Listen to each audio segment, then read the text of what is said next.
هاي، ازيكم عاملين ايه؟ يا رب تكونوا كويسين. فيديو النهارده هيكون عن، للاسف هو شامبو جميل جدا وبينضف الشعر جدا جدا. هو القشره من الحاجات التحفه اللي انا جربتها، انه بينضف الشعر، بس قصاد ما هو بينضف لك الشعر بيوقع لك شعرك بطريقه ما تتخيلهاش. وحقيقي الفتره اللي فاتت شعري كان بيتساقط كتير جدا جدا جدا، وكنت حاولت ان انا كل فتره يعني اصفصف من المنتجات عشان اعرف شعري بيقع من ايه، لغايه ما قفشت اللي بيوقع شعري وبيزود التساقط فيه.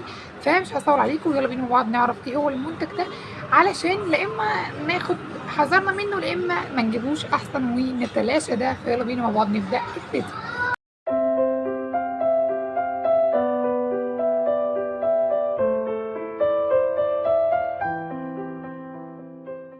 ايه هو الشامبو اللي انا بتكلم عنه ده؟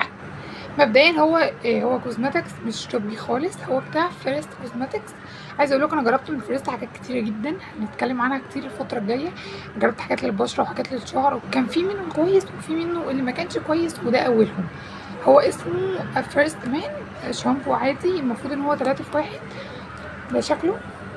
في منه نوعين تاني انا مش فاكراهم ولا فاكره شكلهم، انا بس جبت ده. هو المفروض ان هو بالفحم، ان هو بيظبط الشعر وبتاع. طب هو بيظبط الشعر، بصراحه كان بينضف لي فروه دماغي كويس، بس قصاد ما كان بينضف لي فروه دماغي عمل ايه بقى؟ عمل لي تساقط مش طبيعي. انا في العادي بستخدم شامبو لتساقط الشعر، فهو طبي، الشامبو اللي انا بستخدمه طبي، فده جميل جدا مع شعري. كنت بس باخد مثلا شويه من ده اغسل بيهم شعري عشان القشر، وبعد كده استخدم الشامبو بتاعي العادي، والموضوع لذيذ. فكنت بغسل منه عادي شويه كده، انضف بيهم فروه راسي والقشره وكده، وبعد كده برجع استخدم الشامبو بتاعي العادي.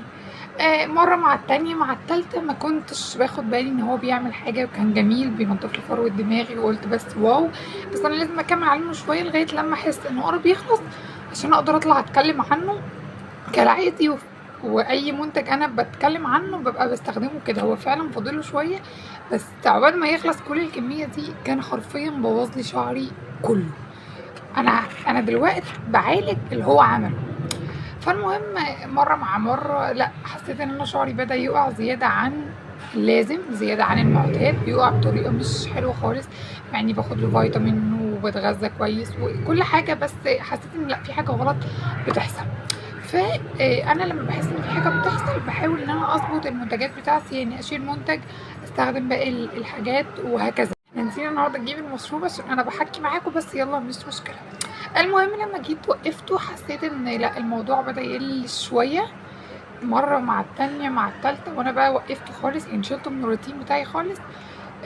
ما لقيت الموضوع وقف، جيت استخدمته هو لوحده من غير ما استخدم الشامبو بتاعي التاني. الشامبو التاني ده انا بستخدمه ليا كتير جدا، فمتأكدة ان المشكلة مش جاية منه خالص. لا، لقيت ان انا شعري بجيبه كده، لو مسكته كده مجرد ما امسكه انا بجيبه كده كده كده كده. بس عرفت ان خلاص المشكله منه هو. يعني انا عملت كده في الحمام الكريم والكونديشنر لقيت ان المشكله منه هو. من هنا بقى قررت ان انا وهوقفه خالص، وهطلع اتكلم عنه علشان اقول انه وحش. وحش، انا مش عارفه وحش دي تجربتي معايا انا ولا هو وحش عامه، علشان هو اصلا مش طبي. يعني هو دلوقتي انا محتار، مش عارف هل هو وحش خالص خالص زي ان انا ما اجيبهوش، ولا ممكن اجيبه واخفف عليه شويه.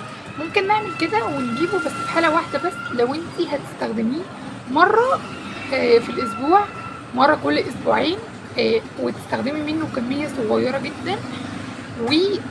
يعني ايه، مره انا استخدمته مره النهارده، مش هستخدمه مثلا بعدها لمده اسبوعين، او استخدمته مره النهارده مش هستخدمه بعدها مثلا لمده 3 اسابيع. يعني حاجات فترات كبيره.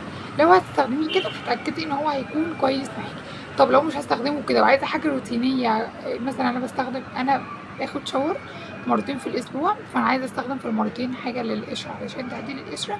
فلما تستخدموش ما تجيبهوش لو انت هتستخدميه كذا مره في الاسبوع، علشان هيعمل لك زي ما عمل في شعري، وهيجيب لك شعرك كله كده اهو.